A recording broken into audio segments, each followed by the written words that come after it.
이 적정 명상이라는 개념은 적정 기술이라는 개념에서 제가 따온 건데요. 적정 기술은 달나라에 우주선을 보내는 이런 기술이 아니고 지금 주변에 보통 사람들이 살면서 어려움 겪는 것들을 도와주는 기술. 예를 들면은 아주 간단하게 오염된 물을 정화할 수 있는 기술. 자전거 바퀴를 돌려서 전기불을 켜서 생활을 편하게 만드는 기술. 이런 종류의 기술을 적정 기술이라고 불렀습니다.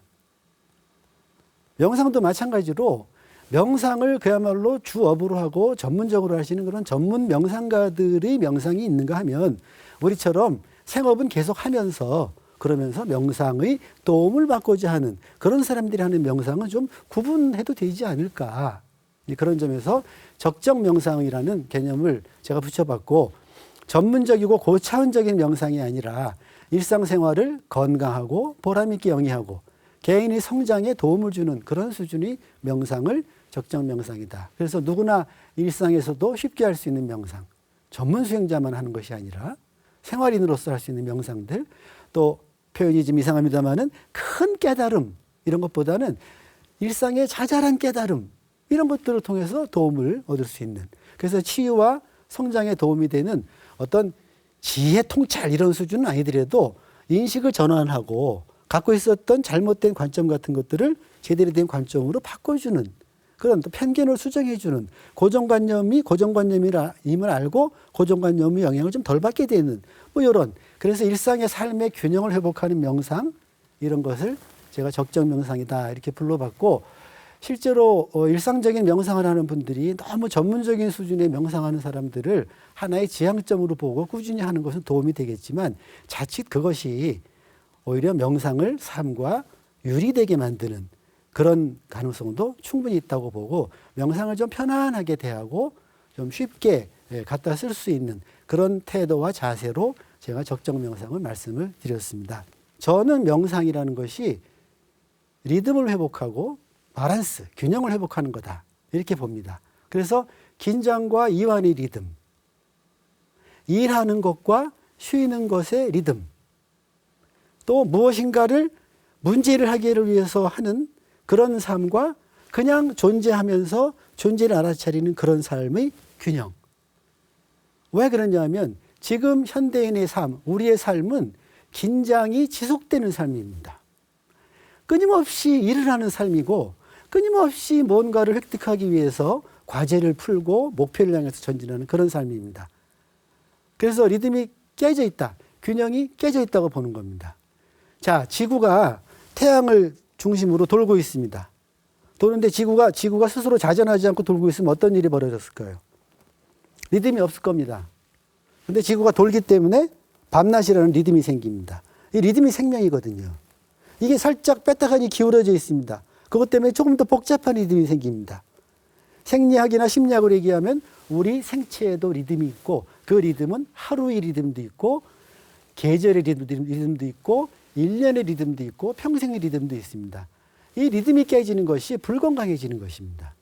잘 때 자고 깰 때 깨고 하지 못하는 거, 일할 때 일하고 쉴 때 쉬지 못하는 거. 그런 점에서 명상은 이런 깨진 리듬, 깨진 균형을 회복하는 그런 방법이다. 그리고 세 번째 강연에서 말씀드렸던 것처럼 몸과 마음의 연결성이라는 것도 이게 끊어진 것을 회복하는 그런 방법으로 명상은 균형 회복을 위한 거다. 그 다음에 고와 락의 균형입니다.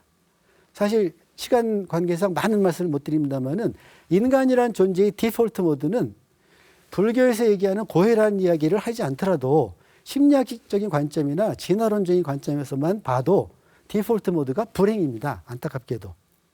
존재의 기본은 행복이 아니라 불행입니다. 그래서 우리는 불행하기 쉽게 태어났고 불행하기 쉽게 살아가고 있습니다. 그래서 우리는 무엇인가를 볼 때도 불행에 가까운 것들에 주의가 잘 가고 행복에 가까운 것에는 주의가 잘 안 가는 이런 식으로 기본적으로 만들어져 있다 혹은 유전적으로 장착이 돼 있다 이렇게 볼 수 있습니다. 그런데 이것이 균형이 좀 깨져 있어서 더 불행한 쪽이 많아요. 정말 더 훨씬 더 잘 먹고 살게 되는데도 불행한 사람들이 많고 그렇다는 거 더 말씀을 안 드려도 알 것 같습니다. 그래서 이 행복, 고통과 괴로움, 그리고 행복과 즐거움의 균형을 회복하는 것. 이것이 또 적정 명상이 아니겠는가 하는 생각이 들고, 특히 조금 제가 지금 강조드리고 싶은 것은 아까 명상이 대단히 개인적인 수련이다 이렇게 말씀을 드렸어요. 그래서 그것 때문에 자칫 그 명상이라는 것이 이런 그 사회적인 기술이나 태도, 사회적인 관계에 대한 의식 이런 것들을 그 놓치게 만드는 그런 부작용도 있을 수 있다 이렇게 말씀을 드렸는데, 제가 이제 그 명상을 그 앞에 강의를 하면서 집중 명상과 마음챙김 명상 그리고 자비 명상 이렇게 세 가지로 구분했던 것을 기억하실 겁니다. 생각을 다루는 방식이 이 세 가지 명상법이 다 다르다 이렇게 말씀을 드렸어요.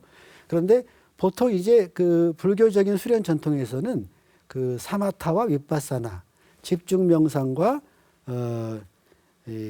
통찰 명상 이렇게 두 가지로 가르는 게 전통적인 그 명상 분류법이고, 자비 명상은 대개 집중 명상을 하나로 치고 있었습니다.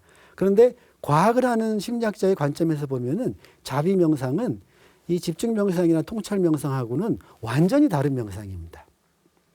왜 완전히 다르냐 하면은 집중 명상이나 통찰 명상을 할 때 명상하는 사람의 의식이라는 것은 굉장히 퍼스널합니다. 굉장히 개인적이에요. 다른 사람에 관한 것이 떠오를 수도 있지만 기본적으로는 자기 내면에서 일어나고 있는 어떤 현상들의 주의가 가고 그것을 알아차리는 그런 활동들입니다. 그런 점에서 의식의 맥락 자체가 개인적인 맥락이 돼버립니다. 그러니까 혼자 하는 거다 이런 뜻이죠. 그런데 자비 명상의 경우는 명상을 할 때 우리의 마음, 우리의 의식 공간 자체에 다른 존재가 들어올 수밖에 없는 게 자비 명상이에요.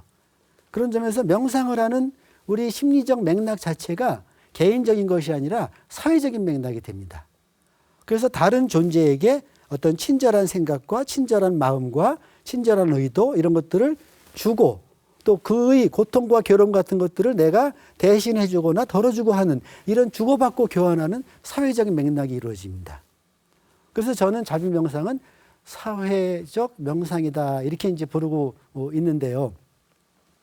이 자비 명상이 지금 이 시대에 굉장히 필요한 명상이 아니겠는가 하는 생각이 들고, 자칫 전통적인 방식의 명상이 개인적인 수준에서 매몰될 수 있는 것들을 사회적인 수준으로 확장시킬 수 있는 것이 또 자비 명상이다 이렇게 생각을 하고 있습니다. 그래서 이 개체성, 나라는 것이 없다, 물질적인 존재는 없다 이런 것보다는 나라는 것이 매 순간 존재하지만 이것이 변화할 수 있고 관계 속에 있다, 연결되어 있다 이런 그 개체성은 그대로 인정하면서 또 다른 것과 연결되어 있고 그 속에 있다는 그 부분성, 전체 속의 부분성 이런 자각을 토대로 해서 사회적인 삶과 개인적인 삶의 균형을 이루는, 전체적으로 명상이라는 것이 그 우리 삶을 조금 더 나은 삶으로 만들기 위해서 개인적인 수준에서도 또는 사회적인 수준에서도 할 수 있는 여러 가지 방법 중에